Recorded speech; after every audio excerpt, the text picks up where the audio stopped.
Hello and welcome to this dry stream for 0.6.6 release. We have quite few developers here, or should I say less developers here than usual. Turns out that in the end not many people could make it to the stream.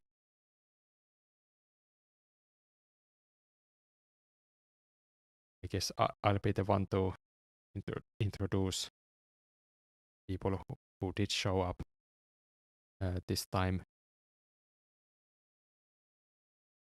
I'll start with me. I'm Bioluminescence. I'm the lead programmer.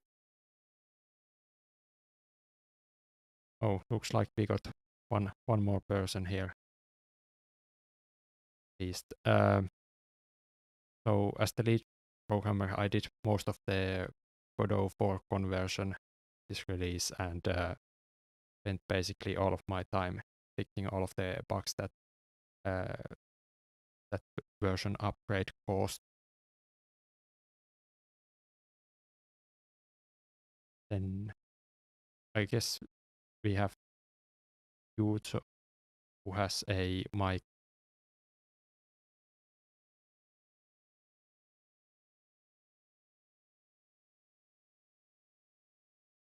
Or maybe doesn't. Just this second.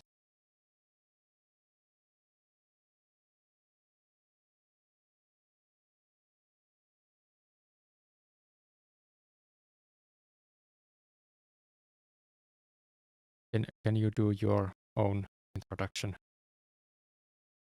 Yeah, my name is Juso Lens. I'm one of the theorist members on the team, and I honestly forgot we were going to be doing one of these, and I it's only reminded like earlier today, so I'm glad I managed to get in.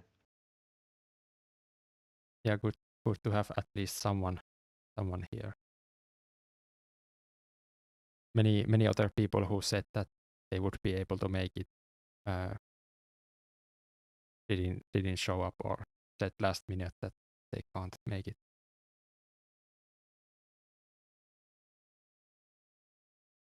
Then I think we have two programmers with no mics. I guess they can introduce themselves in the text chat. We have CO9 and Game Dungeon, who might have a mic, or no, probably doesn't.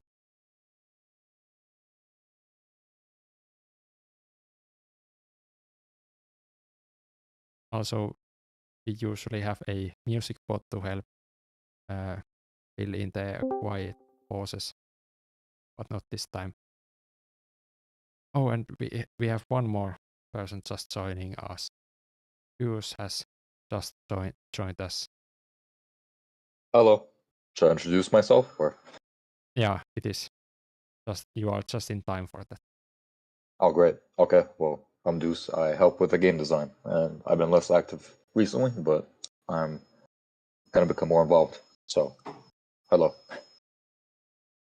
Yes, hello. I think it goes for almost everyone that they've been less active recently. It's been pretty quiet.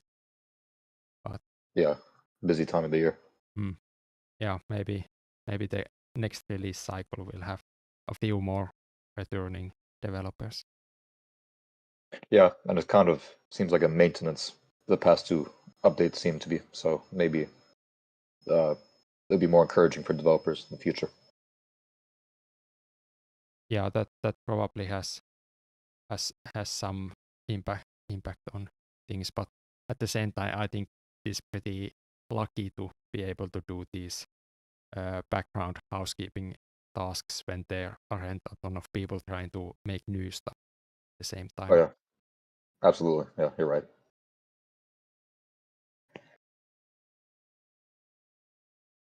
Okay. With the introductions out of the way. I think we can do the usual of covering what this release had.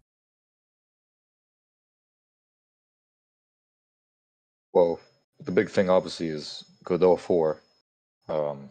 That's a kind of a namesake of the update, which will allow, you know better, but it will allow future features to be more easily integrated because Godot 4 has more capabilities as a whole when it comes to graphics and everything. And I know we have a new engulfment effect by Game Dungeon implemented.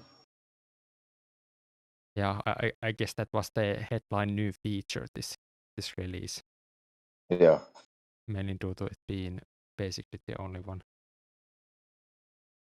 yeah. It's more of a for developer update than it is for the player base. Yeah, well, I guess that in the end with the .NET runtime upgrade and of course Vulkan drivers being pretty good, I think for the GPUs that support them, I think the average player should see a slight performance update. There is some benefit there, but definitely it was more for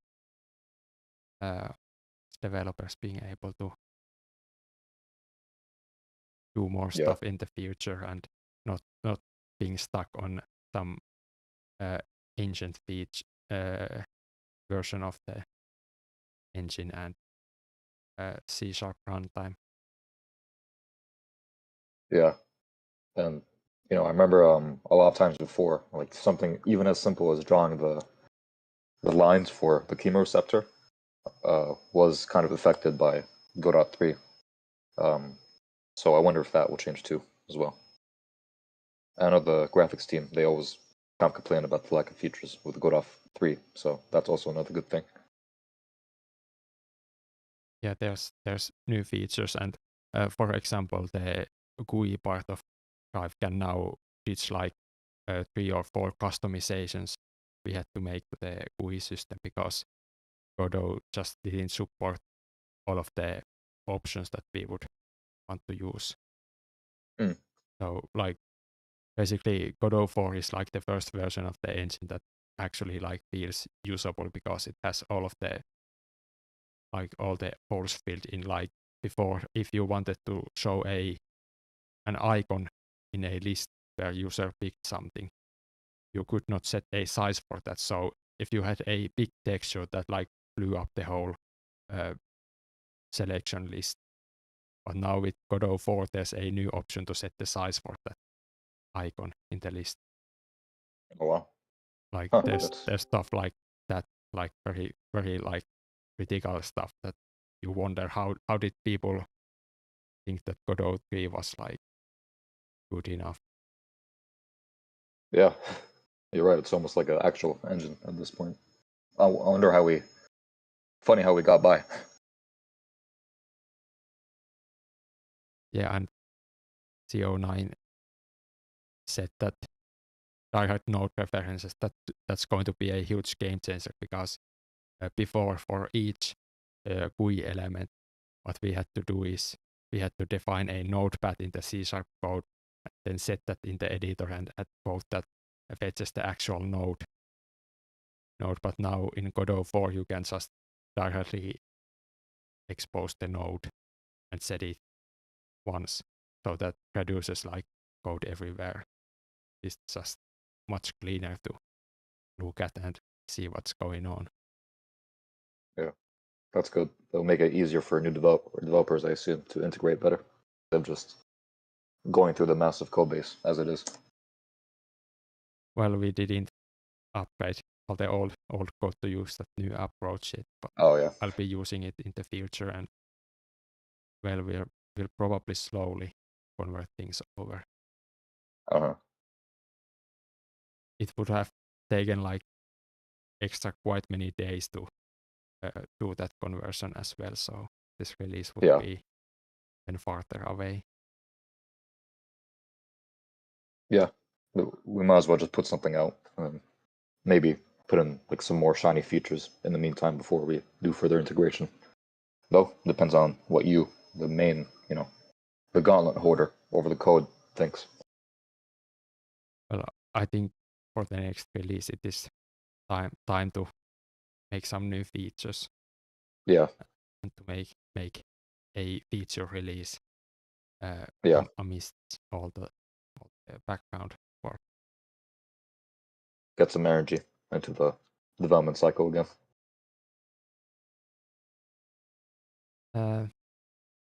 So, okay, there was one more thing I wanted to mention about the Godot 4 upgrade is that it unlocks a ton of potential all over. Like we can now use a non-broken C# compression library, can share code more effectively with different parts of Drive with all the extra scripts and the launcher. Those can now share code. And Godot 4 also has this new feature where you can actually specify where you want to load dynamic libraries from, which is also huge because this allows the Drive native library to have a different version that doesn't use AVX. So now this release should work on much older CPUs again. So I think for quite many people this is quite a massive upgrade because they should be able to play Drive again if 0.6.5 didn't work for them at all. Good. We get more potatoes on board. Yeah, I guess I could report from my Windows 7 laptop that used to get like 8 FPS and it now almost reaches 20 sometimes. Like Nice. Pretty massive performance improvements from this release. Good. So that's something sizable. Playability as a whole. Yeah, and also that doesn't have AVX2, I think. So I was able to verify that game doesn't crash with that kind of CPU. Good. Yeah, so the Godot 4 update, then we got the new engulfing animation. And then I guess one more major change is that the oxygen levels are now different in different patches. So it makes some organelles more useful in other patches than in some of the more oxygen-rich patches. So this should increase gameplay variation a bit. Then we have various other small tweaks, like I noticed that osmoregulation cost values weren't in red in the tooltip, so I made them red while fixing everything. I think that makes it more obvious that it is a negative rate that you don't want to increase it. You don't have to. And then we got an end trigger for the engulfment storage full tutorial. So now it no longer hangs forever on the screen, but eventually goes away once things are digested. I think that was about all of the major stuff, and of course we had various fixed things and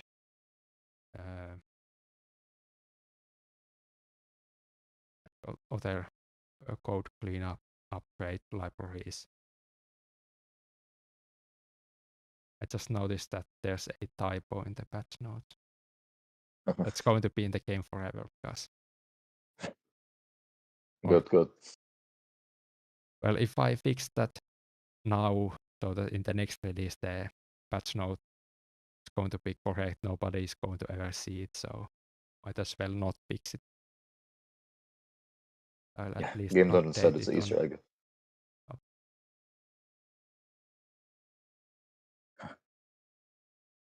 Okay, I guess that about covers the new release, unless someone wants to highlight some other part of the release.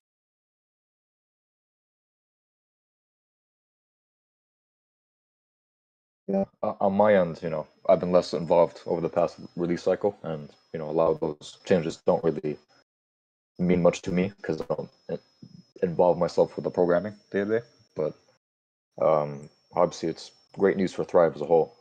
With all the attention that Godot 4 is, attracting right now, especially with the Unity situation and everything.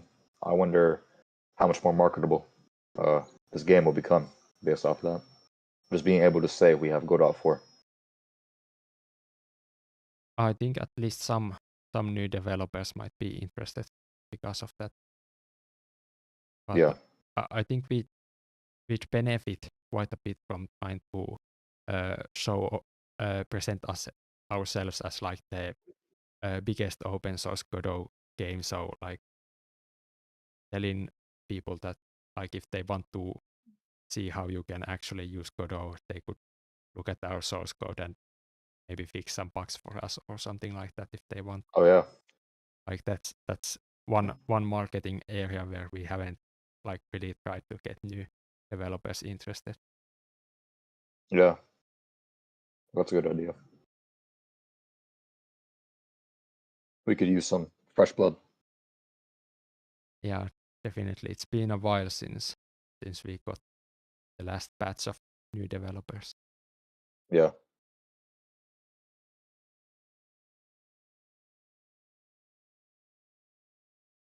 If that's all for this release, then I guess we could talk a little bit about the next release plans.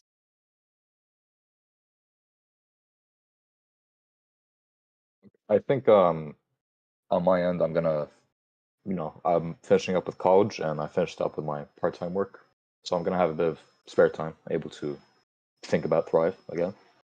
Um I don't have anything to my mind right now, but I assume as people, focus on next features they want to try to tackle, I can become available for patching up any concepts, creating concepts. And yeah. But besides that, it might just be larger questions like the planet generation concept in the future and things like that. But we'll see what needs come up as we swing more towards a feature implementation rather than a system focus. Yeah, something like Endosymbiosis Lite might be something that I would try to tackle in the next release. Oh yeah. Just today I saw you quoting the latest discussion about that, and well, that looked a bit scary to me because it's a bit bigger feature than I was thinking it might be. Oh yeah. Like I was imagining that like at the bare minimum, like it could be like if the player engulfs something, there's a chance to set a flag that you can get this organelle. And then when you get to the editor, it would like pop up a question like, do you want a free Tigaloid or something like that? And you can say yes, and then you get the new organelle placed in your cell. So I guess it would maybe also work like you are given the chance that these are the endosymbiosis things that you might want to get, and then you pick one, and then you need to engulf that thing again, and then you can place a free organelle of that type in the editor. Like that could also be possible. Yeah. It depends on what the person who tackles this, which most likely will be you, thinks. I think the thing I copy and pasted from the forums. Um, I think it will be a more involved way of representing that, and I think it will give some more flexibility for the player. But obviously, Yeah, if I'm just thinking like where are we going to stuff that in?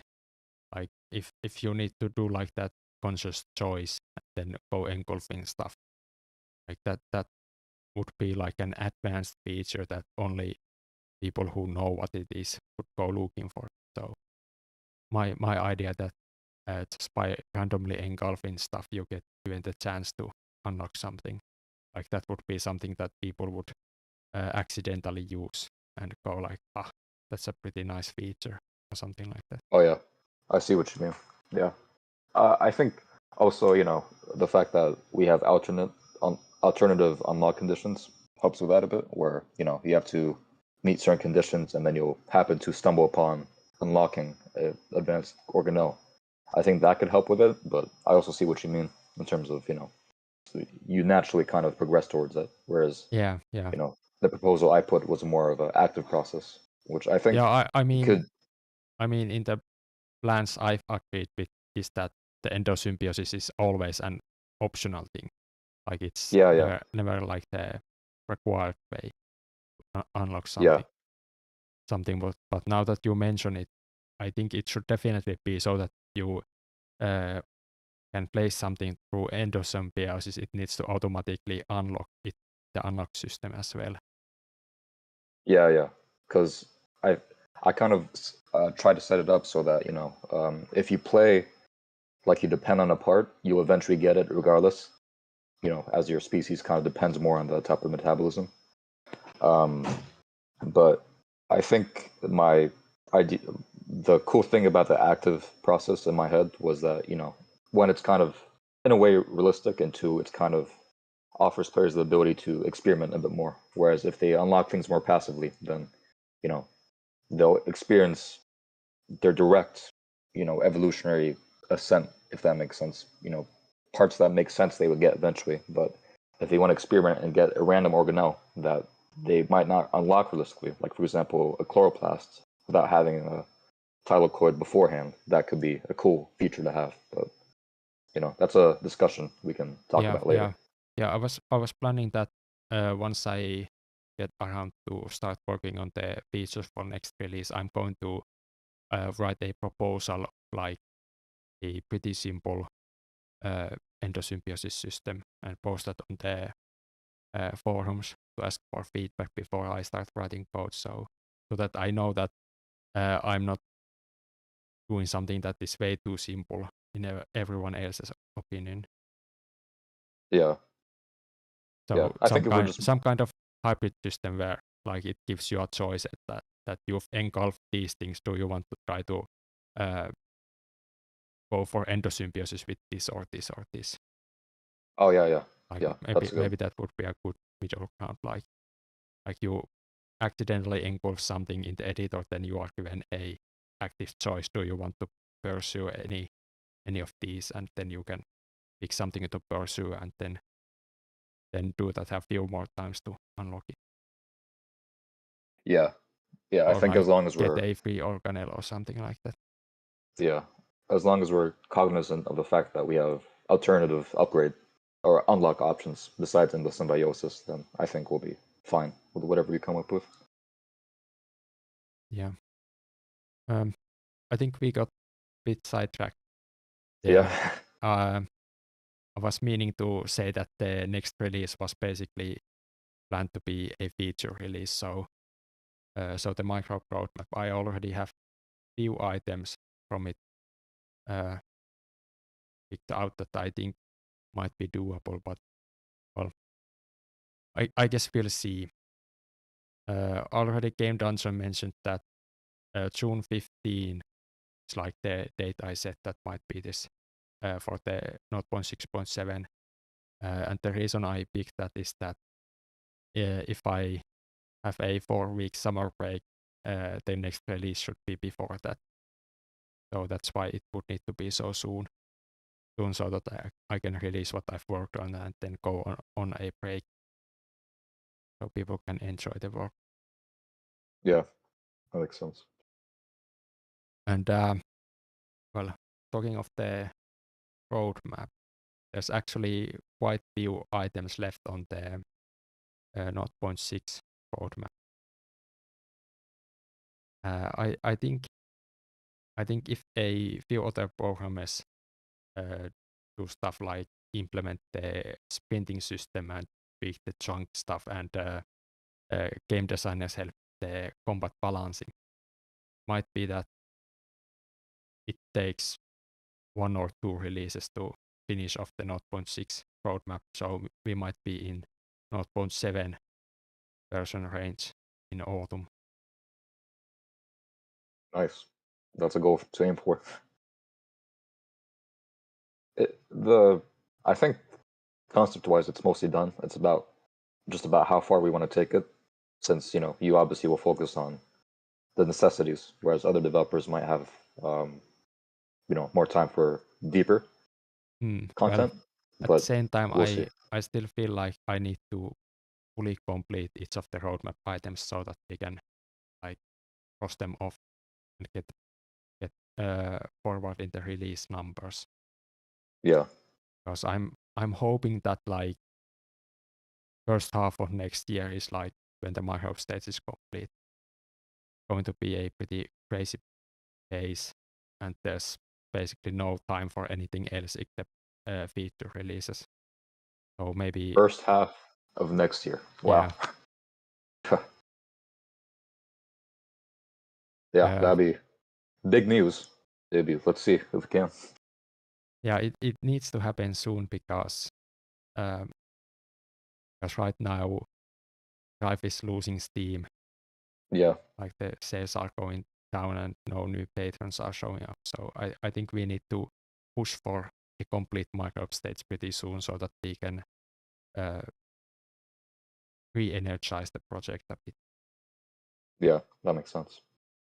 So, And besides, it'll be early multicellular then, which still depends on the current display and game mode. So if people really wanted to go back and add more features, they could still do that. yeah, of obviously course, the ball needs to people roll. can forever add more micro features, but I think it would be pretty huge for us to officially move stages and ask everyone to work on the multicellular stage. Yeah, it'd be huge. Absolutely.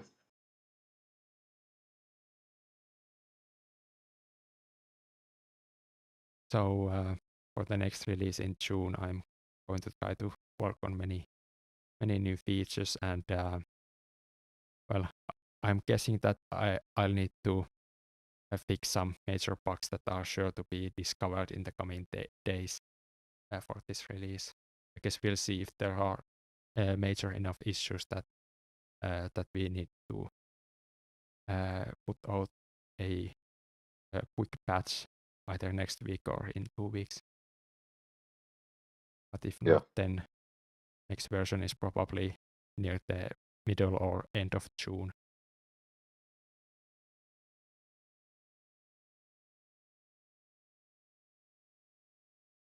Of course, I guess at some point we'll hit the wishlist goal for when we'll make Mac an official Drive platform.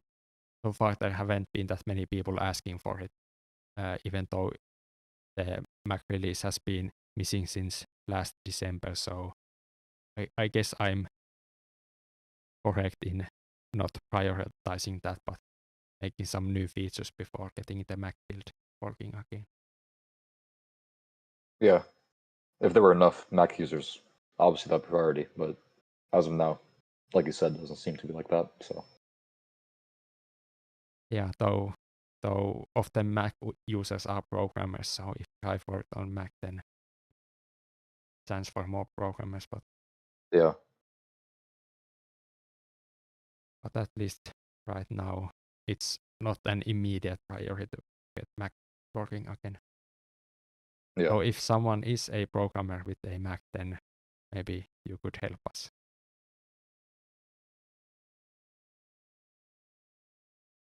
Would definitely be welcome change.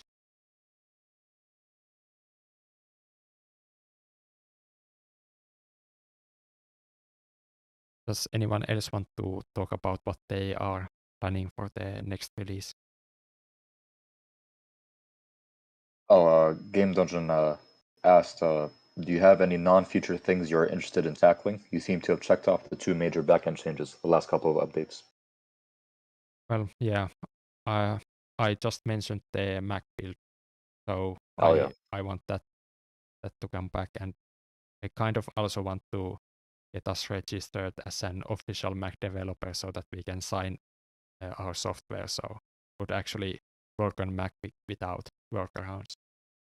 And then, of course, the other big thing is getting the crash reporter working again. It's currently not working for Godot 4. And I didn't spend time fixing it because right now there's a major bug in the engine that causes Drive to always crash. So a crash reporter wouldn't be actually useful right now, but still would be good to fix it. But that also won't be in the next release because, well, I need to wait until someone fixes the Godot engine issue, or I get fed enough about it that I spent multiple weeks learning Godot internals and try to fix it myself. For reference, here's that Godot bug. So if someone has a GitHub account, you can go and thumbs up that.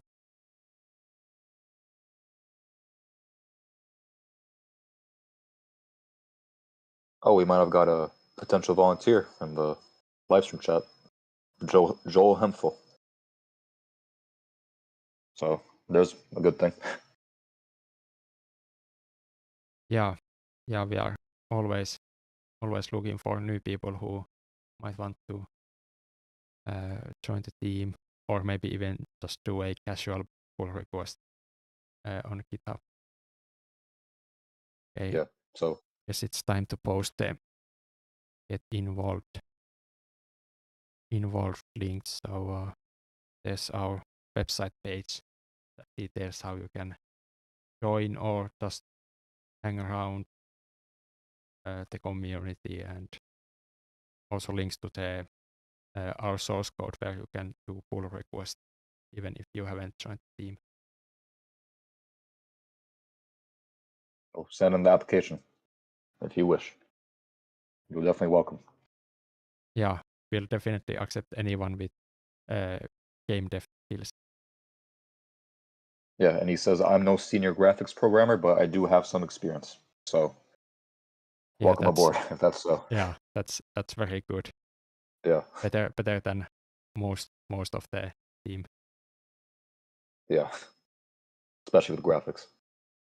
Yeah, I usually don't consider myself a very advanced graphics programmer, but when I've read some of the questions that real beginners ask, then I guess I need to describe myself as an intermediate level graphics person, because I know all of the actual important terms, but well, I can't make nice looking effects if someone says that I want like do this.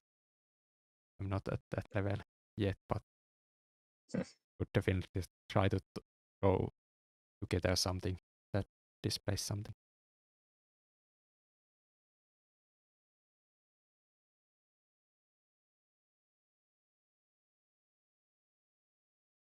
Okay. Should we go to questions, or is there something else we should cover? Yeah, I guess it is time to move on to the questions. Let me just pull those up. Yeah, and if you're in the live stream, you can post any questions as you please, and we'll get to them eventually. But we'll Once we are alternate done between. with these priority questions from our very appreciated VIP patrons Yeah, who absolutely. make it possible for there to be a paid employee working on Drive, we'll then start taking chat questions and also answering the normal free stream questions.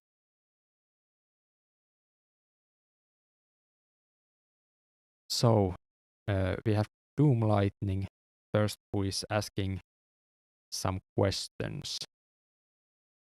And the first question is, what was the biggest obstacle in your transition from Godot 3 to 4? And well, I guess I'm the right person to answer this question. Yeah.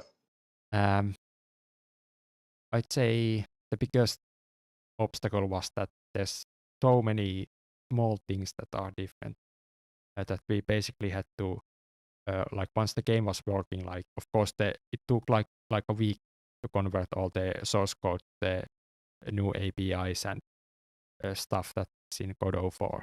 So it took like a week to get the game working. but after that, like it took almost 2 months to go through every single scene, every single GUI bar, and verify it is correct, and basically reset all of the text-centered properties and fitting text to the correct height. So that was the biggest obstacle that we had to go through every single place in the game, and almost everything had some slight problem in it.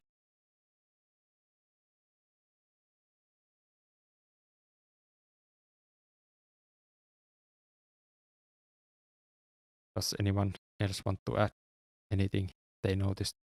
Any problems?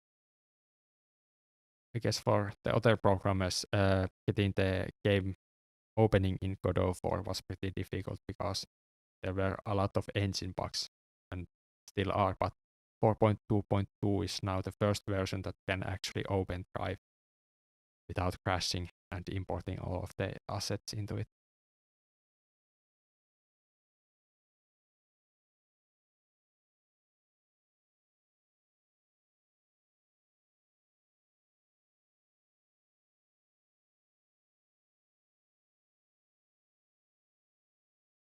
And Game Dungeon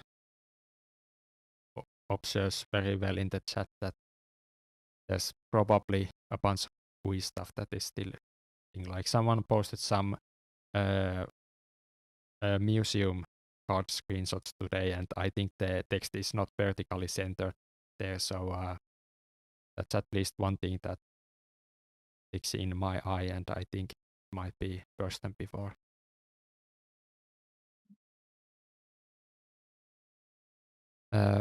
Then we can go to the next question, I think.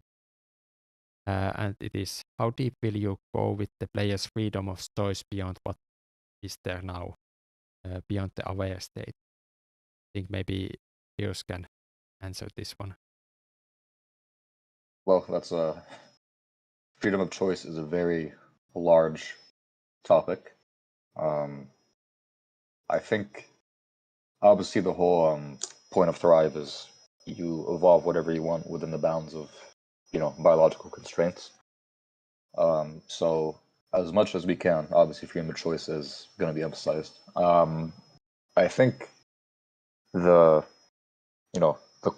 question isn't really, freedom of choice, but kind of having more features for the player to consider when it comes to evolving things beyond, perhaps just placing one part down and then not thinking too much about that beyond that, which is where, things like surface area and the macroscopic stages might come into play, and then things like environmental tolerances, things like that probably kind of involves that more strategic decision making when it comes to your choices. Implementing something like surface area and volume in the markup stage could help with that as well, though obviously that depends on what availability the developers have. But it's freedom of choice is a huge thing, and we obviously want as much of it as possible. And if you can clarify your question in the forum, maybe if there's a specific topic that you want addressed, you can email or message me on it if there's something else you want answered as pertains to it. But yeah, for freedom of choice as a whole, that's a big topic. Yeah, I think we end up discussing that pretty often. Well, yeah, it is that's pretty key concept in Thrive that we are still trying to make a life simulation. So we have to put in some restrictions to the freedom of what kind of creatures the player can make. Oh yeah, it's also just constraints in terms of, I guess his next question kind of addresses that a bit, where it's some things kind of are hard to represent with the way we have set up.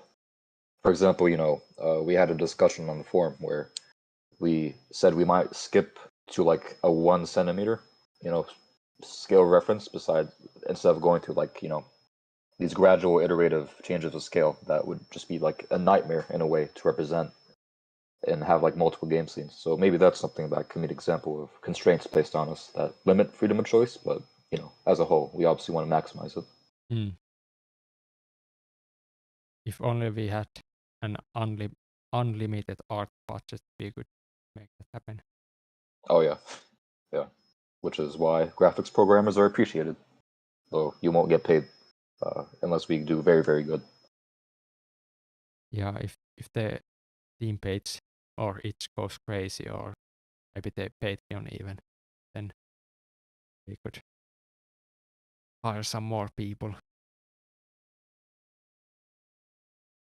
Game Dungeon says, random question related to this. Say I could make the planet generation 1-to-1 scale with Earth. Do we even want that? I think, the focus is more on variety, I'd say, of biomes and things like that, more than pure scale. Though obviously having scale is very cool. But I think you guys would know more about the compromises in terms of like data information. Yeah, That'll come I with was like just huge like thinking scale. that, I mean, as long as there isn't like some kind of a storage problem or something like that, then like full realistic 1-to-1 scale would probably be like the optimal thing. But the amount of data like we would need to store might get too ridiculous. Yeah. Or, like for example, if the player in the previous stages has built like a few cities and placed buildings in them, and then you can zoom out the whole planet. How the player can cover the entire planet with cities, like that would have like gameplay implications, like how much work you need to do to like manage each planet in the space stage. Stuff Yeah. like that would be a concern as well when deciding the planet's size. This is a short question from the live stream chat that I just found funny. He said, are there users you don't believe when it comes to bug reports? I think this is specifically about Mr. 42, because there's a bug report that I didn't believe, because that person has used a 3D modeling program to make a roll screenshots of Drive before, so I didn't believe that the bug report, or I thought that it might have been a joke. So we don't believe you, Mr. 42. That's it. Yeah, better luck next time with Yeah. keep the game log so that I can see what goes wrong. This is actually a change in Godot 4. No longer crashes immediately on an error. So now the game will just run into some serious problem, skip a bunch of code, but it will keep running. And I suspect that will cause a ton of weird bugs, because the game will have like partially entered the editor, but not set things up correctly. So I guess we'll need to start asking for logs basically immediately. Like if something looks off in a screenshot, it's probably a bug that happened like 30 seconds before that caused that.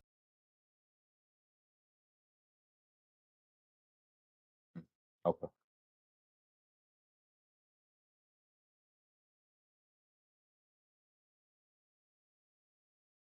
I guess we can go to the third question now, which is, how does the average process go from proposal of the idea to its introduction into the game and its proper operation? Yeah.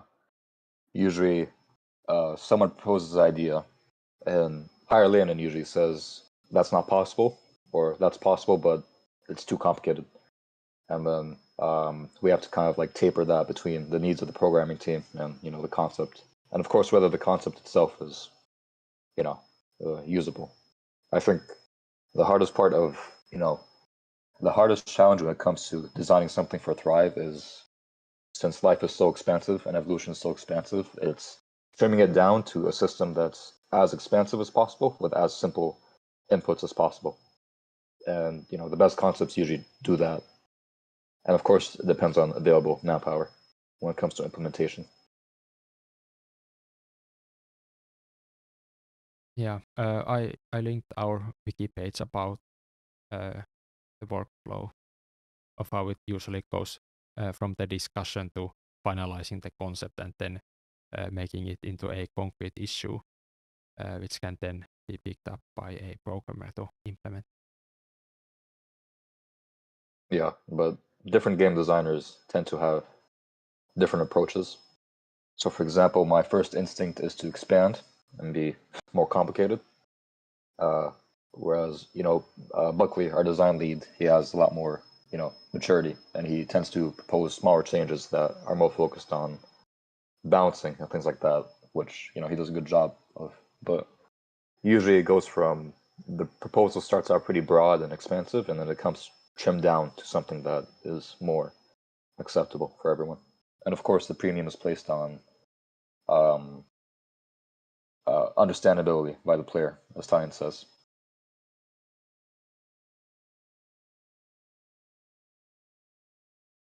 All right. Then the next question. Among the various vertebrates and invertebrates, what do you think would be the most difficult to add to the game if it is planned?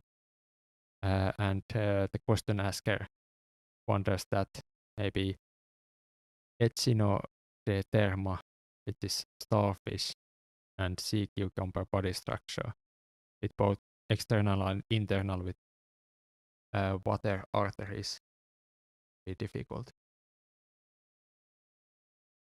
Yeah, I guess I'll take that since I put some thought into this sort of stuff. I think that's something we'll have to discover ultimately, but I think the big question is, as you might mention, as the Doom Lightning mentioned, weird cases of symmetry, and also soft-bodied things like jellyfish, Nidaria, and comb jellies and things like that, because they're just very bizarre in terms of their morphology. And I think, at least my understanding is if it's an animal that has a bilateral body plan, it can be kind of addressed, similar to other organisms without just like making a unique individual case for each different type of clade. But yeah, the difficulty is with soft-bodied animals, I think. Yeah, I've seen some of the design plans about the various editors, and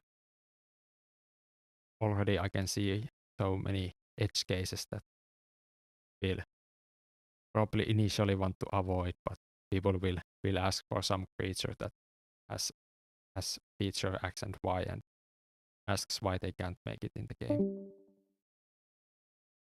Yeah, I think the hard part is the early macroscopic stage where things are just bizarre all over the world. But eventually, as body plans get more standard with evolution, then things might be a bit easier. Though obviously, that's a whole different challenge from what we currently do in the game. So we'll have to see ultimately.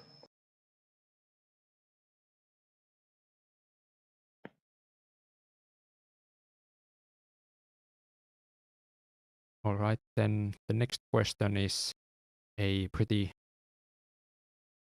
topical question. Is that until recently, actually a little more than a week, a new type of organelle was discovered, the nitroblast, an organelle that assimilates nitrogen and originally comes from bacterium. And this raises the question, besides whether to add it to the game or not, what is the current view on endosymbiosis in relation to the game? I guess we answered this mostly already. Like the plan is to use the endosymbiosis light system to allow some endosymbiosis like gameplay where the player can get some organelles that way if they want to use that system. And as for the nitroblast, I think there's already an open suggestion on the suggestion site to rename one of the existing organelles to that, which we'll probably do at some point. It would definitely be less of a mouthful if Nitroblast was an acceptable short name. Yeah, instead of nitrogen fixating proteins or something like that. Yeah, we had a big discussion about that 20 minutes ago. So rewind back to that, you'll find a whole discussion about it. And then more discussion will come all soon the as we watchers focus. can go back in time. Yeah. Then the sixth question is marketing planned for the game in the future? And if not planned, why? I'd definitely say that we do have some marketing plans. Many of those plans have not been put into action because we've thought that it would be better to use all of the trump parts of marketing only after we have like multicellular stage somewhat good looking, so that we can get the maximum impact. Yeah, and also we don't have too full of an outreach team right now, so we don't have people actively maintaining social media presences. Yeah, things definitely. Like if we could find someone willing to do a little bit of drive outreach each week, like that person's impact on the game could be absolutely massive. Yeah, absolutely. So if someone has some social media skills and is decent enough writer, like apply to the team, you could have a huge impact on the game.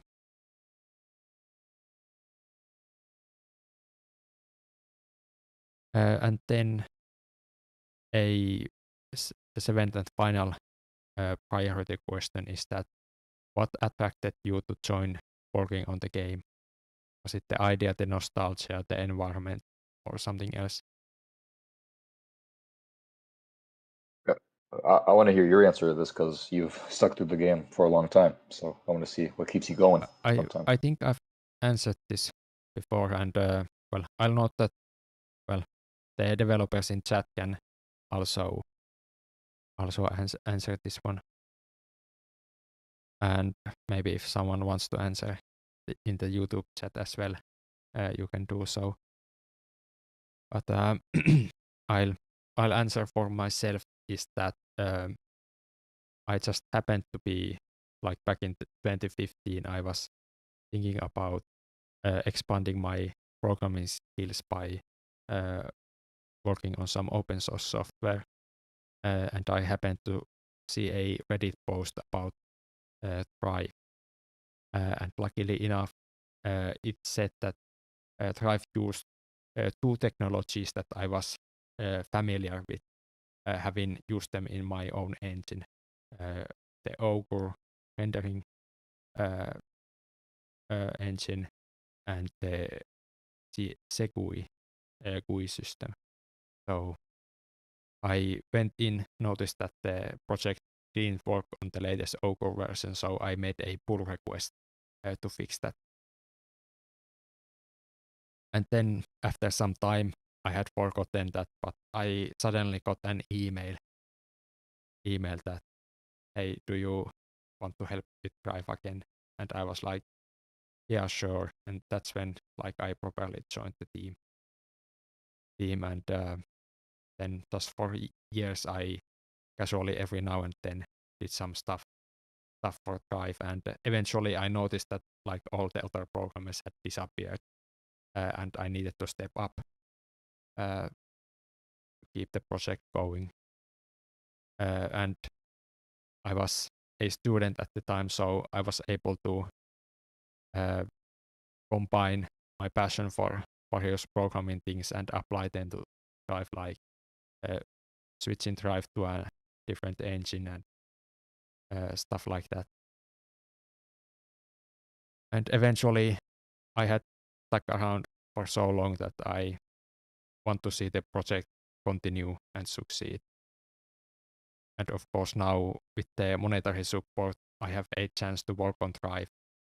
So I much prefer this than having to find a job in some pretty boring business-to-business software development house. Yeah, that's a good point. Yeah, see if someone posts on Reddit more. If we have an outreach volunteer, we can find more higher lands, maybe. Yeah, the Reddit posts have been pretty impactful in the past, but I think Yeah. about this time that the recruitment communities that we used in the past are getting worse. So it might be worth it to try to look for some new places Yeah. to recruit people. Oh, and As for me, go ahead. I'll add one point that I did also remember when I saw Drive that I had played Spore, and I was also of the opinion that like the first few stages, those were like good, but then the game was way too dumbed down to be actually enjoyable. So that also made me join. Yeah, that Spore motivation is always kind of present in a lot of people. For me, I was always interested in evolution and biology as a kid. And, I played Spore, and I really liked it, but it was my favorite game. It might still be kind of in a way, but I was also of the opinion. I watched that Will Wright kind of demo that doesn't actually exist apparently, but was kind of a dream for a lot of kids back then. And I thought, wow, this could be so much more fun than what we have now. And that kind of stuck in the back of my head. And I remember back in 2012, I heard about Thrive as a 12-year-old kid basically, and it was kind of dismissed at the time as just a tech demo. So I kind of forgot about it after kind of obsessing about it for a bit. But I would check back in from time to time. And I remember 2018, I joined the community forums, which is where I started kind of posting more regularly. And I started posting ideas and concepts that I'm sure Higher members were kind of all over the place and just completely changing the game from what it was there with, at the time, like 1 or 2 programmers working on it part-time, or like not even part-time, just working on a volunteer basis. Well, probably not yet part-time. I think it Yeah, was yeah. 2019 or 2020 when the Patreon was created. Yeah. So just volunteer basically, spare time, not part-time. And eventually over I think a 3-year basis, I kind of just like interacted more with the game concepts, interacted more with community members, understood the game a bit more, and like the goals of the developer, the philosophy under the design. And then eventually I got invited to be part of the team, and I've been here ever since. And I think I come back to it a lot because it's a great kind of intellectual and creative outlet, at least the way I contribute. So I really appreciate the times I have for Thrive. Your posts definitely were like the most in-depth analysis of the game in the community forum. And well, unless I'm fully dismissing someone, I think even now your posts have been like the most analytical about Drive. But I think you might have a successor sometime soon because I've seen some pretty long, in-depth science posts on the forums. But yeah, hopefully, yeah, that'd be cool. I feel proud in a way because I know, like, whenever someone posts a really long thread on the forums, someone mentions me, like they're saying, "Oh, Deuce would be proud," or something like that. I'm like, yeah, I guess I would. So I guess I had a mark on the community, but I appreciate it.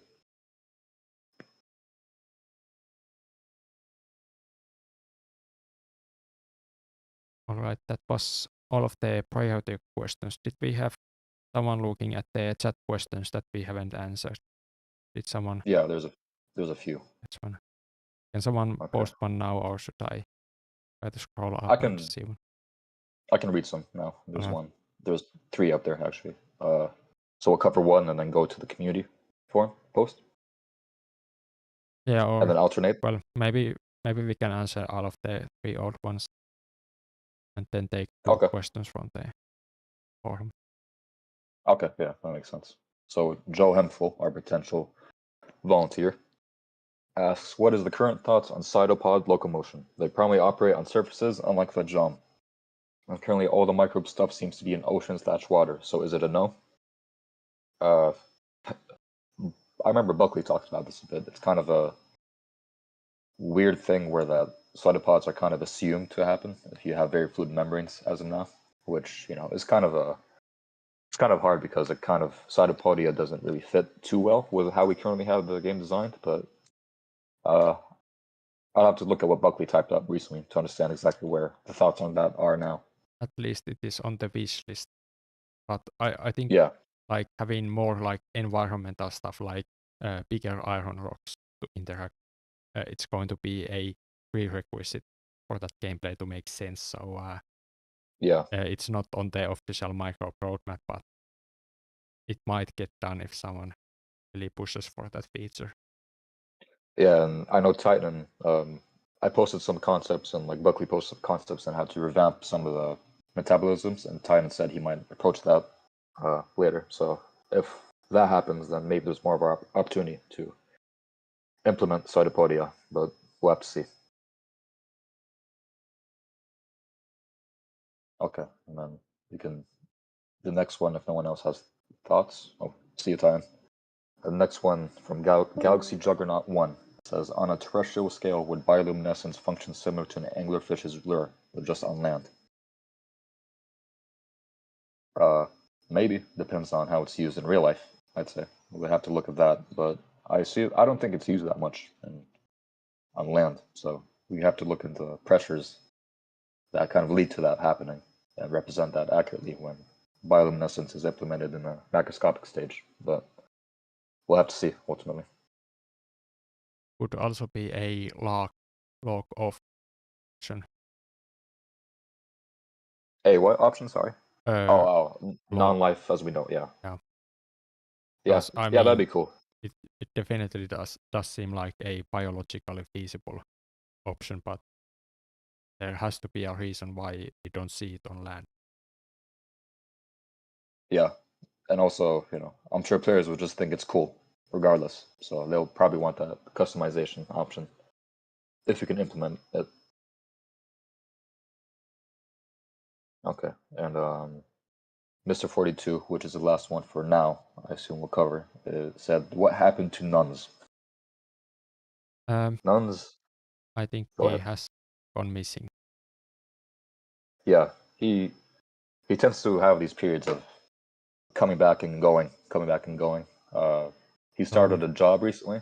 So right now he seems to be missing entirely because the association general meeting for this year is happening in a month, and as he is part of the board, there's some stuff we need him to do, but he's been completely unavailable at least for the past few days. So he might be like really missing this time.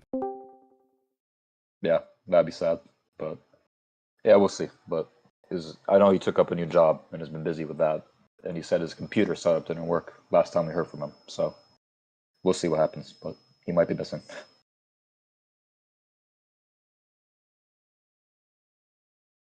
All right, then we can answer some forum questions. NNAC asked that with the release of this update, do you believe that work speed on drive will increase, laying the groundwork for future update and all? I personally, well, at least a little bit, it will increase the speed. I think the ECS refactor had a bigger impact, but because that design, I think, leads to less spaghetti Godot usage, so it makes or it keeps the code more modular and understandable, and that way improves like the future development speed. But for now, I think much more speed will come from the fact that I don't need to focus on these road bumps, at least for few months, while I can work on new features. And then the second part of the question, what feature are you most excited to work on next?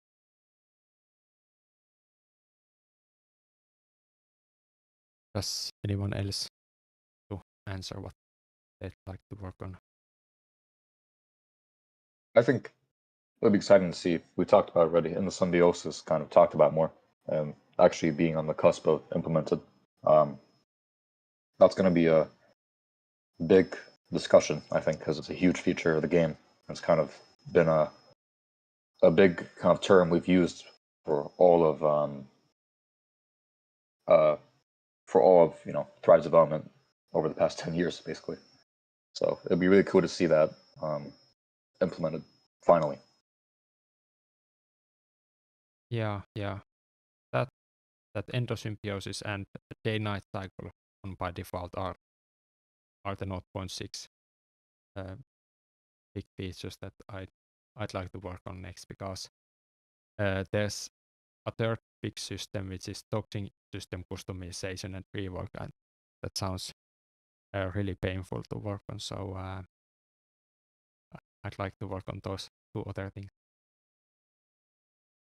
Yeah, I think with toxins, it's I posted some stuff on it, but I'm not sure how fully mature it is as a concept, so we'll have to see with that one. Oh yeah, and dynamic environments sounds really cool. I'd be excited to see that put in eventually. It's going to change a lot of the gameplay, make things a lot more defined in terms of boundaries and constraints. It's in the 0.8. Yeah, so a bit away. For the 0.7 updates, I'm excited about redoing the auto evo report as a graphical thing. Hopefully encourage people to actually look at it. Yeah. The wall of text is kind of intimidating right now, or kind of hard to track.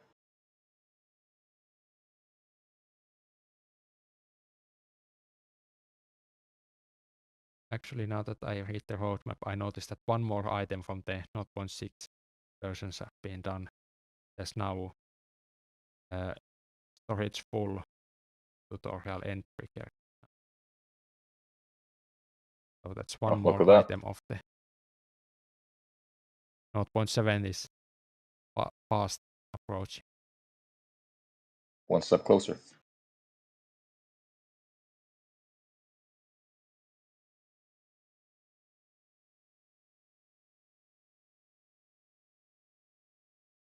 And we could take one chat question next. Galaxy Juggernaut again asks, how close are we to the next stage? Hot or cold? Well, we might be next first half of the year. Yeah, if things I go said right. that I'm hopeful that within a year micro stage is complete. Yeah, that'd be pretty cool. We can announce that micro is done and move on. Yeah, that'd be really cool. That'd be big news for the project.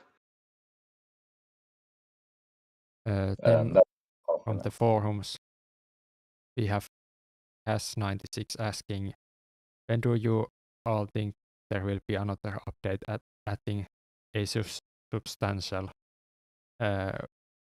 content? And well, I think we already covered that. I'm hoping for the next release to mostly work on new features. Yeah, starting now. Yeah, well, starting next week. Oh, next week, yeah. We'll need to see how many critical bug reports come in first. Yeah. I'm hoping not too many. Yeah, we'll see. I saw at least that the new game settings is once again too wide when you select some other language than English. That's not an absolute deal breaker because there's scroll bars that people can use, but it definitely doesn't look very professional when the game content doesn't fit in the window size we have picked for it. Yeah, that's true.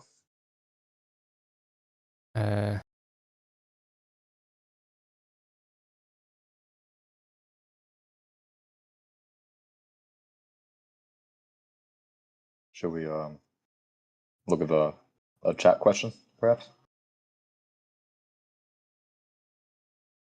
Okay. Sabat asks, it's a question directed to me. What would your inspiration be for Space Stage? Stellaris, Aurora 4X, or even EVE Online? I don't know if you know the last two games. Honestly, I have zero thoughts towards the Space Stage right now. I'm not gonna lie. It's just really far in the future, and we have a lot more questions towards that. Stellaris, I've only played Stellaris, or even that I've only played for like 20 minutes. I'm only getting into it now. But I don't know. I think that's a question that will answer more in terms of the once the civilization stages kind of make more sense to us. But I watched Dune 2 recently, so maybe if I have to answer, maybe look at that movie. I guess, I don't know. I have at least the thought that we probably should go for real time. So I guess Stellaris is like the most popular real time space game. So that's pretty good source of inspiration for us. Yeah. Okay. EVE Online is more or less controlling a single ship, which that might be too granular for us. Working with spreadsheets to ensure that you can make a good profit. Huh, interesting. It's, good in theory, apply to Thrive, but I think we should try to keep the game complexity so that people don't need to have a second monitor for spreadsheets while playing. Yeah. I think the thing with what's called the future stages focus on more societal questions. I think we want to focus the idea of Thrive is obviously evolution. So I will say that the evolution of culture, religion, perhaps other things like that might be an interesting topic to look at. It might be a unique kind of facet of Thrive. But yeah, it's too far in the future for a lot of us to have really much thought about it.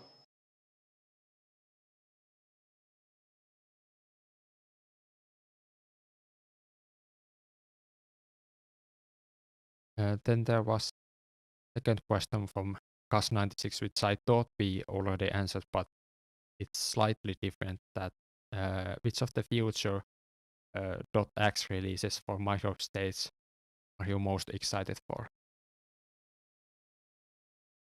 Do you have any answers to that?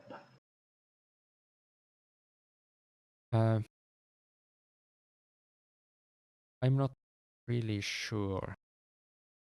I'm kind of dreading the features in 0.8.x the most because there are some really difficult ones in there. But of course, 0.9 would be like the final polish, and that's probably going to take a lot of time to get exactly right. Yeah. I'm excited for the oxygenation changes. That's gonna be a really interesting kind of change to the game.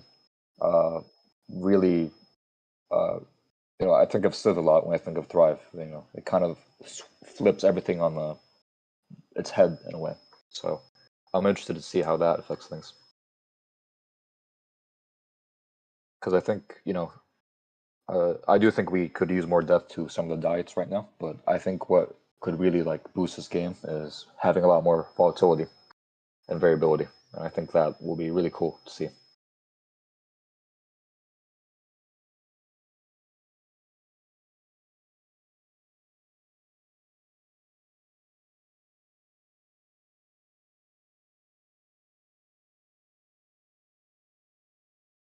Then I guess we can answer a chat question next. A chat question. Okay. Human asks, I got one question. This game won't work on older devices? ? Depends on how old. Yeah. But Harlan mentioned Yeah, the Godot 4. Yeah, it requires preferably a Vulkan capable CPU, but it can use OpenGL3 as a fallback. So it can work like I have this, I can't remember, it might be like 2011, something like that. Or 2012, one of the last years when Windows 7 was the operating system choice. and that's a really bad laptop. And it can run Drive with up to 20 frames per second. So Nice. does kind of work, but it like freezes for 30 seconds each time a new type of thing spawns in. It has a hard disk drive it tries to read. But it's technically playable. Best kind of playable.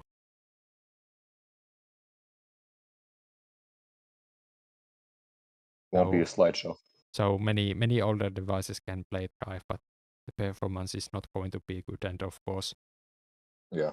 there are some CPU variants with which cause still might cause issues that they don't have SSE 4.2, for example.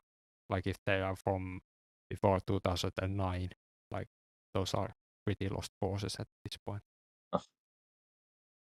Yeah.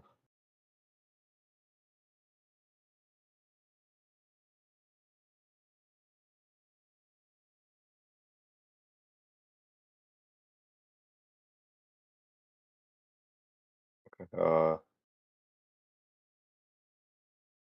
Someone asks where to find something on the dev or the developer hub, which that might be a question to ask in the community Discord, just so that we can get to it later instead of having to search through it right now. Well, I mean, I was just looking for it.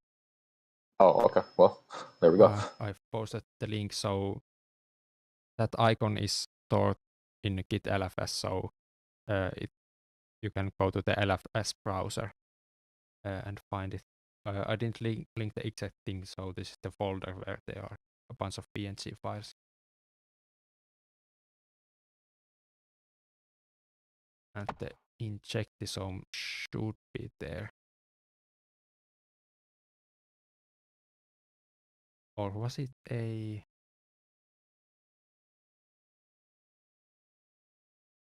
Oh.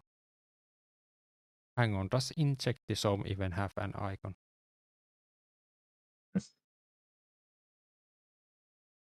I'm not sure it does.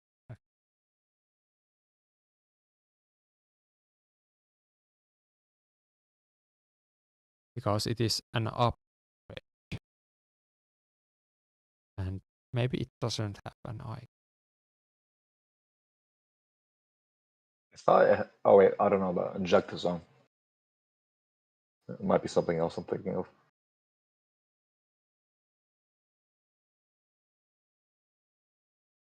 It uses the toxin vacuole icon currently. Oh, okay.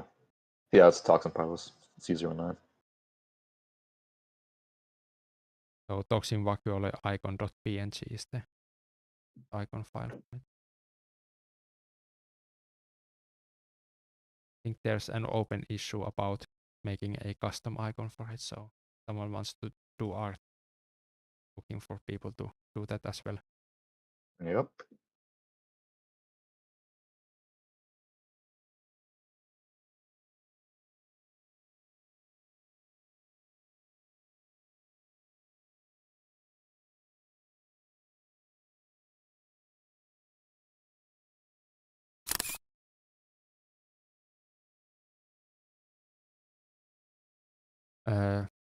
Guess then we can jump back to the forums to ask or answer asked questions. The first one is, how many releases after version 0.6.6 do you think will the 0.6.x update era have? And I think 1 or 2. I think we are pretty close. There's like 3 major features, or maybe 4, but the sprinting thing is almost done, as there's like a basically complete implementation for it. So there isn't that much to do.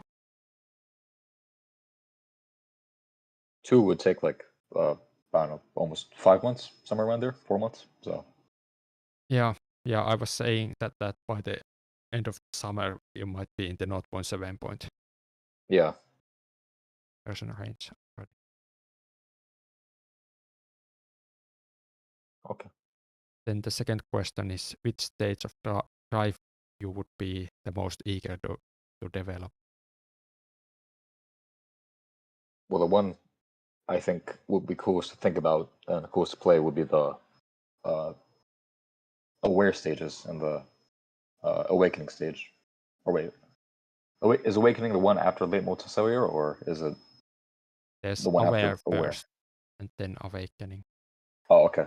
Oh, yeah. You're right. Okay. Yeah, aware I think would be the coolest, but obviously that might be that's a huge challenge to undertake. That's kind of the very unique selling point of Thrive, where there's not many other games that do that to that extent. You know, with the markup stage, it kind of is some precedence, but with this one, it's more unique. So a lot of it will be very interesting to see.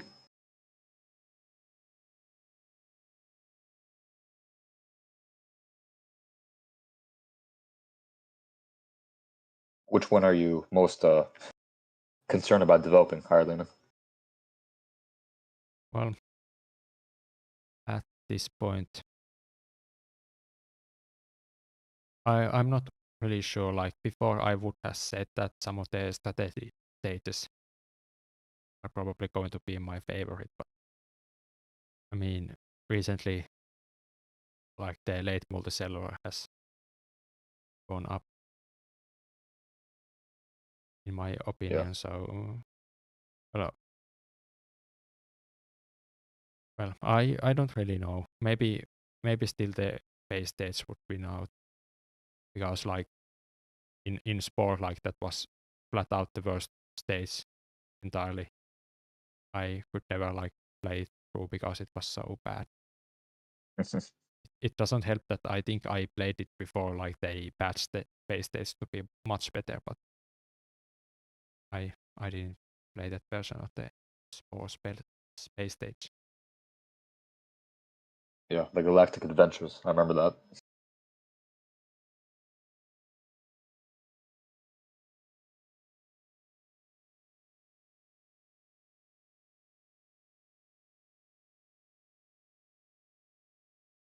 Okay, should we ask a question from the chat? Tristan Pugh. Oh, we already answered this, but how much time is needed for 1.0? Maybe a year, about. We'll see. And then Human mentions more things about how their laptop kind of struggles sometimes, but it relates to Vulkan requirements. Besides that, not too many questions as of now from there.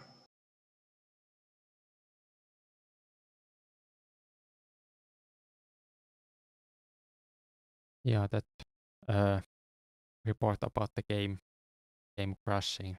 Well, I'm assuming the user set the OpenGL 3 mode from the Thrive launcher. Then, well, I don't really know what's wrong. The game logs might contain some errors that would lead maybe somewhere, but I suspect like some kind of either engine incompatibility or one of the features that the main menu code tries to use happens to crash on your computer.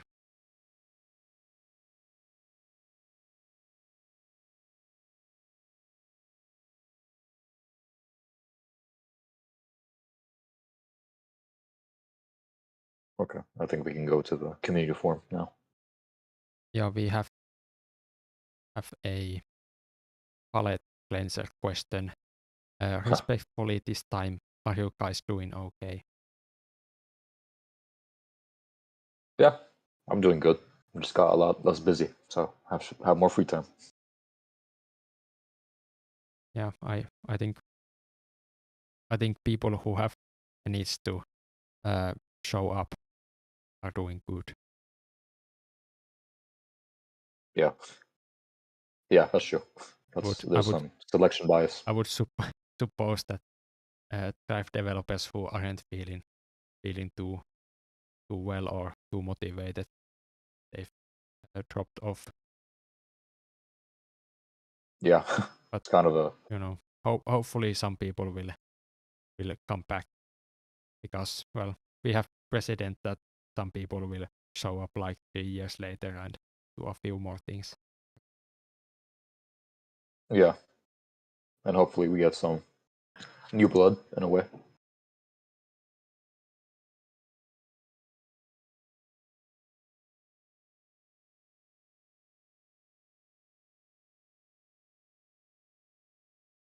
Do we have chat questions? I think someone posted some chat questions above that we may not have answered already.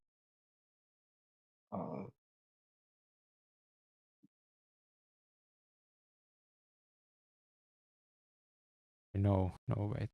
I don't see too many. I think we've answered everything. Does anyone have an immediate chat question in the dev chat yet? Yeah, don't look to be right now. We'll check when.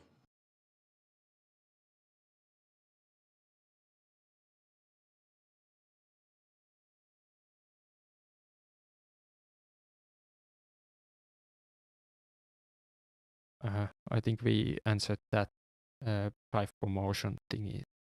Yeah, already. we did. That would be pretty great to have an outreach person join the team.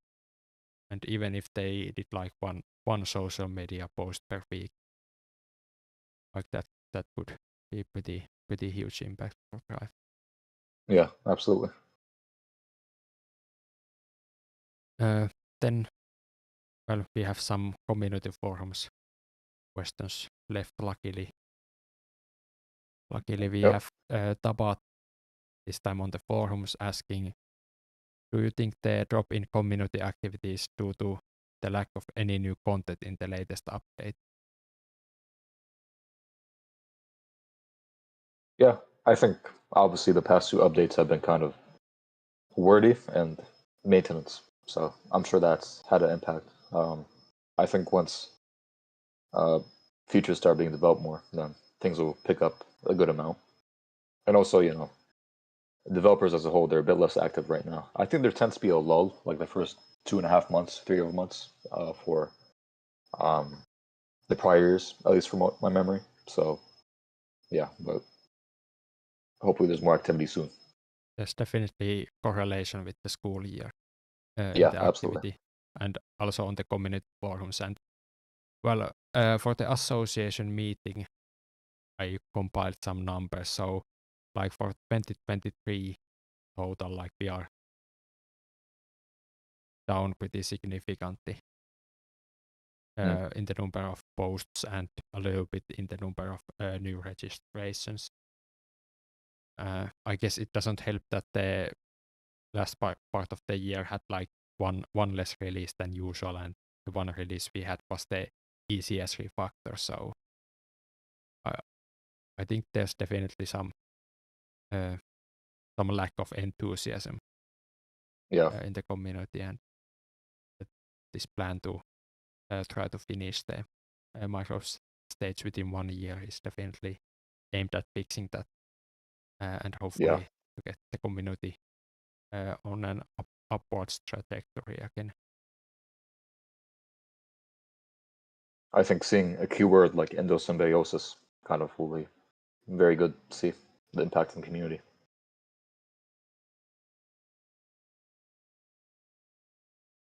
Then the second question from Tabat, which I think we kind of answered already, but if anyone wants to clarify again, that which stage do you think will be the most interesting for you and full of mechanics? Yeah, still the aware stage for me.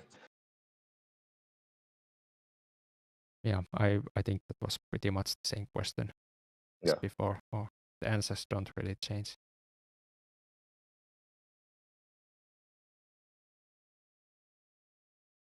Have we had any new chat questions? No, seems to be very slow right now. Okay, now would be someone's one chance to get really quick developer response. They want to ask something. In the meantime, we still have some forums questions. Mr. DeVito asks, will poison resistance / immunity be a thing in cell states and buff? Yeah, definitely. I think one thing that we might have changed in terms of conceptualizing the toxin system from earlier in the development, 2 or 3 years ago. I think the agent system will probably be like a bit less complicated than was initially thought it would be back in the day. Just because if you make a whole elaborate system, it's ultimately for a couple parts at the end of the day. So I think currently the plan is just have a few effects and then have parts or like upgrades that cater to each effect specifically, or have a more generalized but less strong resistance to a toxin. But yeah, we'll have to see as 6. Oh, that 6.x gets pretty updated soon, and finished. actually. We'll have to see. Yeah, we'll have to see even how mature those like, topics are. Like late summer, there would need to be a plan how to do that, because otherwise I will run out of new features to implement. Yeah. So maybe some game designer could get on that. Yeah, there's something on the forums already, but we'll see how mature they are. Writing some new summaries. Yeah. Then second question from Sto DeVito. How will behaviors like pack structures or solidarity affect the evolution of our species, such as civilization and society? I think that question gets a good point, because I think that happens to get at the essence of what the later stages should be, I think, where we focus on the effects of how biological traits change the way that your society functions. And obviously a lot of the inherent assumption to a lot of society features is some sociality and some emotional intelligence. So depending on whether or not the predator or like the organism is more of a predator or a prey item, that can seriously affect the way that structures show up, industries, things like that, resources needed. Because if you rely more on meat, then you need more space to cultivate cattle and items like that. So that could be a very interesting thing to emphasize as Thrive matures. Yeah, that's one of the major things I'm looking forward to in the strategy stages, to make sure that the population attributes are impacted in a significant way by the earlier game, so that there's like real continuity between the stages. Yeah, because if we just do, if we think, let's just copy Civ or something, Civ's a good game, but what does it have to do with the hours prior that you played, and how's it tied to the overall theme of evolution? So I think we do have to focus on the evolution of, culture and religion and morphology and things like that.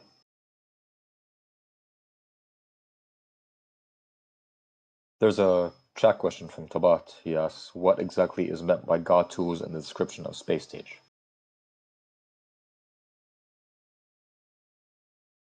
Yeah, well, I think originally that was meant to be like some super advanced space stage technology, but I've taken the meaning to be the tools that you unlock once you ascend.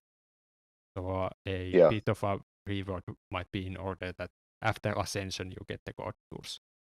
And well, basically in the prototypes, I think it shows what they're meant to be. Like, you can teleport planets around and delete a planet if you want to. Yeah, I interpret it as like the terraforming stuff and for example, and things like that, like bringing life to planets, stuff like that. So yeah, well, my interpretation is that it's all of the tools that like an almighty being should be able to do, but doesn't fit into any of the existing space stage features. Yeah. Like, maybe if you want to import some creatures from another save or the museum and put them on a planet, like that would be like impossible in the space stage normally, but with the You're right. ascension powers you can just do that. You can load a save from your other place and put some species from it into your current game, because of course you can do that. And it's kind of like I remember you mentioned the perks you could have if you choose to go to like the New Game Plus ultimately with the Ascension stage. There was that one idea you had. Yeah. There is one dissension perk, which is osmoregulation. Cost is reduced. Yeah. But well, I didn't add any more because I would have had to implement some kind of GUI picker thing, and that would be annoying. So I just put in a hard-coded bonus. Yeah, for now at least. Yeah, definitely once the ascension stage is starting to be the focus of development, like maybe in 2 decades, then there's definitely going to be more and much more crazy dissension perks. Yeah.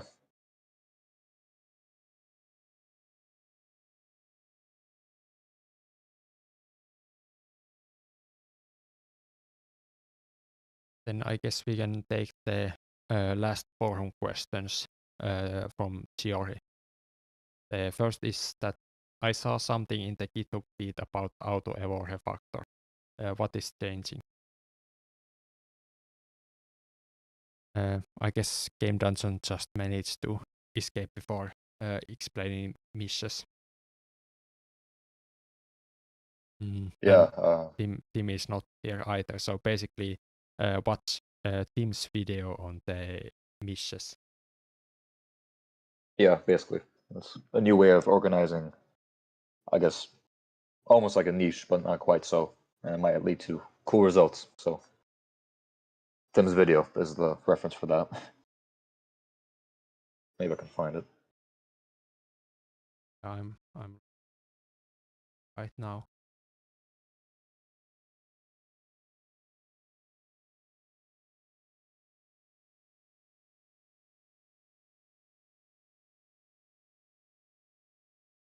And you get a pretty good rant about exactly not the lawn video, the one before where he actually like did stuff. It is 11-minute one, or I think it was 11 minutes. or was it this beating Darwin? Oh yeah, I think it was. Yeah, this is it.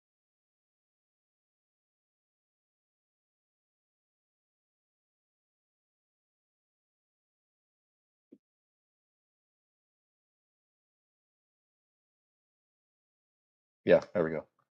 That is what the auto-evo changing prototype branch is about. It's trying to implement this niche idea instead of the population simulation driving the kind of mutations.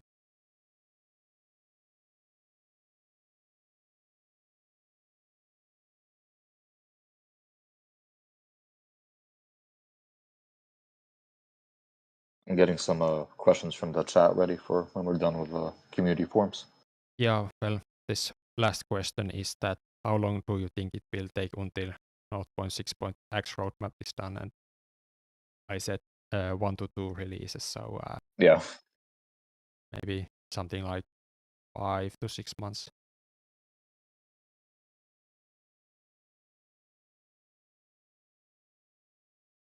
So that completes those.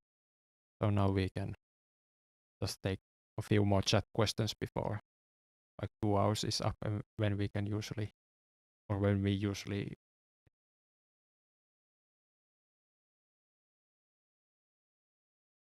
Okay, I added some questions just now. Okay, Mr. 42 asks, what organelle modification will be added next? My mind immediately jumped to the toxin upgrades, though. There might be other ones coming soon. Depends on what people work on. Maybe things related to sprinting, perhaps, just affecting the flagella and changing the way that acceleration and things like that work. Yeah, that's a pretty good point. It's going to be competition, which is done first, toxins or some advanced stamina management upgrades. Yeah. That would be nice to add the stamina mechanic, because it kind of, right now you just press W and point a direction to move, but now you at least have to think like beyond that by adding sprint.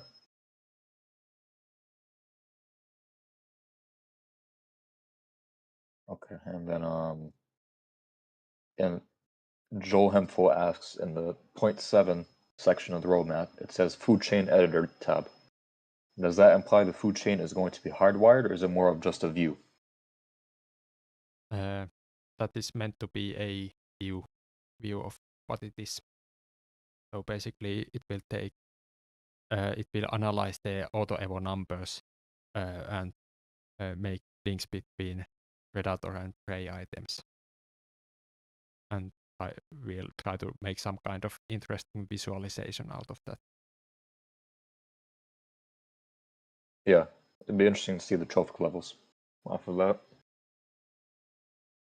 So currently in auto, basically everything almost eats everything else. So going to be a bit of yes. Yeah. Maybe at the same time when someone does the sprinting, they can adjust the auto evo predation calculations to make it less likely that something can eat everything else and that other thing also eats everything else. Yeah. And then Mr. 42 asks, will you add fungi reproduction or budding at some point? I think the reproduction methods would be really cool to have in the late multicellular stage, as like a kind of, or no, early multicellular stage, sorry. And beyond that, but I can't imagine how that would look right now. Where it'd be interesting to see how that changes your strategy. Because one thing, I remember a very cool moment for me was when the early multicellular prototype got implemented. I remember looking up the strategy of, how organisms reproduce just like through the method we have now, where how they prioritize what cell to develop and their structure and things like that. So that'd be very interesting to see. Though it would be a good amount of work.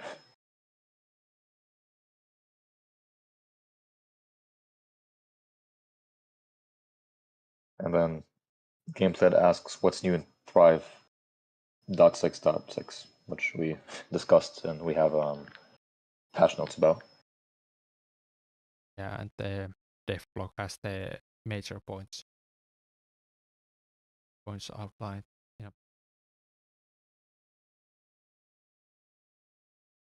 Okay, see this question, and then that's it for now. They ask, do you think the idea of a Parasite game in Thrive could be implemented as something similar to Plague Inc., like plants, for example? Parasites, that's our really requested a lot of times by several people. Yeah, but that would be like a completely different game mode. So Yeah, a mini game. yeah, someone. I mean, if someone implemented that, we could put a button in the main menu to play like that. But I don't think any of the core developers is going to spend time doing that too.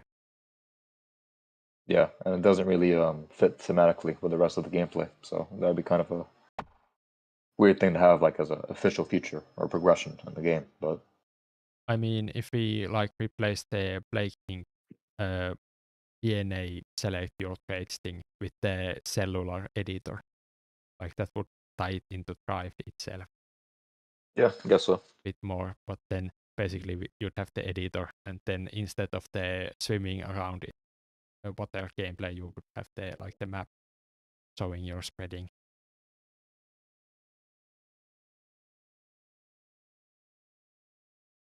Yeah, the parasites are always asked about, and then we always have similar questions or answers where we either have to kind of say that's beyond our scope a bit, or it's a different game mechanic completely, or a different gameplay feature that requires a different kind of handling of it.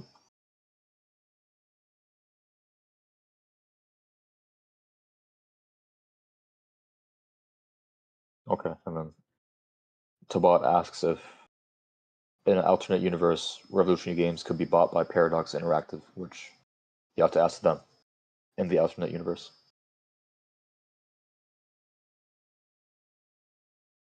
Well, in the alternative universe, the legal entity would need to be something that could be sold.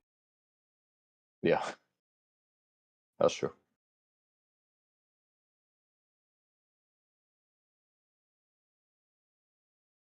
Okay, and that's it as of now.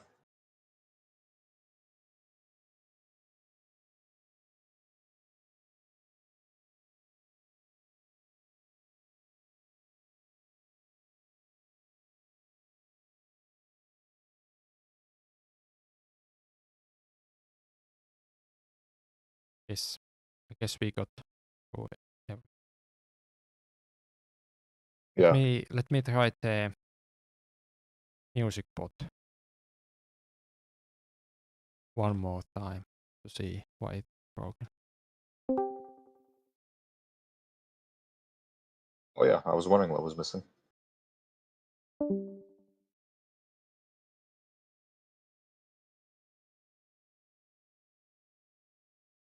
Like it just connects like briefly like that.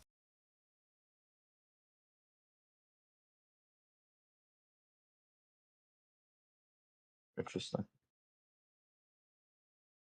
This time it doesn't actually show the error at all. Like, well, I guess it takes a little bit of time before it shows the error, but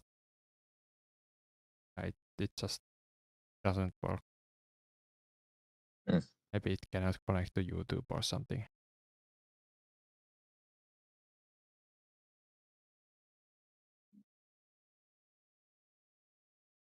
I guess the music bot is an example of someone who joining the podcast who isn't doing okay, like that question asked. Yeah.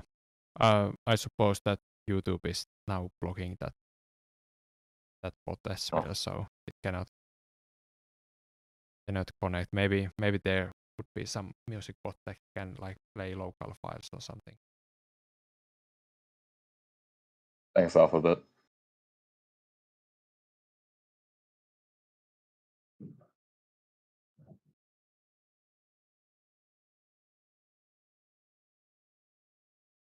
Okay, I don't see much activity from the chat.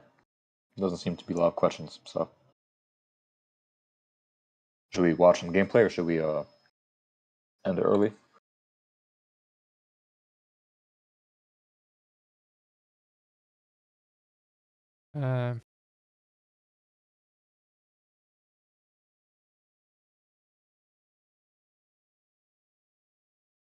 I guess we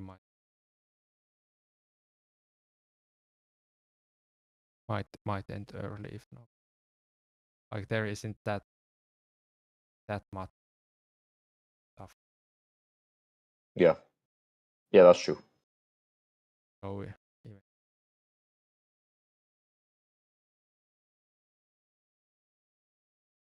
Hopefully next time we have a live stream, there's a lot of visible things. We'll have to kind of speed around in this section of the live stream.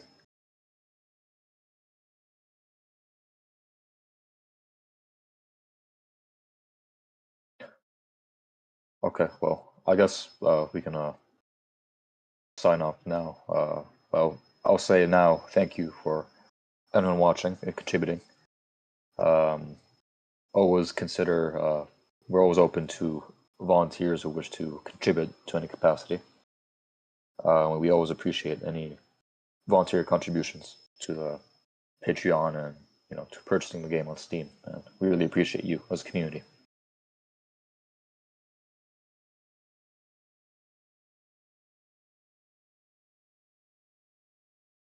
yeah, any kind of support is of course always welcome. Welcome Yeah, from us, absolutely. and you can join the team if you have skills, or you can even like spread the word about the game. Yeah, absolutely.